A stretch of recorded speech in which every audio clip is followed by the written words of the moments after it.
Some 100 kilometers far from Belgrade, in the heart of the central Serbian region of Sumadija and on the slopes of the Oplenac, a hill covered by an oak forest, there is a town called Topola, which is a cradle of the Serbian royal dynasty of Karadjordjevic and a place which was the center of the Serbian state in the early 19th century.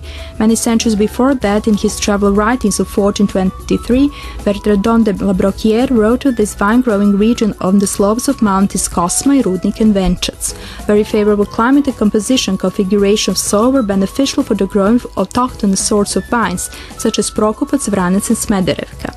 The most important site of Topola is the foundation of Serbian King Peter I, which includes the Church of St. George with tombs of the Karadjordjevic dynasty, King Peter's house and the royal wine cellars.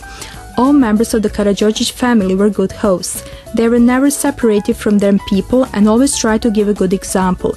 King Peter was interested in vine growing, so the best varieties of European vines were planted on some 30 hectares. The royal vineyards yielded numerous high-quality vines, which were in high demand by various households, agricultural schools and institutes. King Alexander I, Peter's son, inherited his father's passion. In 1931, the royal wine cellars were built on the model of famous French cellars.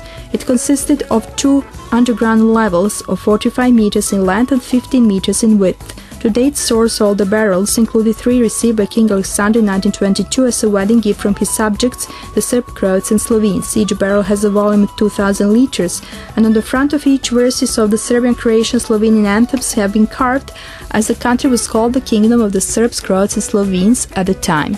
The royal wine cellars boasts numerous vintage wines, which are certainly the oldest domestic wines kept in Serbia. Wines such as Oplenac, Žilavka and the White Burgundy, poured into unique bottles with impressed royal coat of arms, date back to 1931, while bottles of Prokupac, Hamburg and Plemenka date from later years. At that time, the Oplenac hill was covered with some 150,000 plants, mostly of white grapes. As for red wine, the grapes came from the royal estate in Demirkapia, today's Macedonia.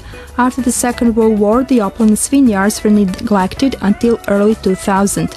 After the restoration of the vineyards, the first grape harvest took place in 2006, and the following year, wines from the royal vineyards were served again.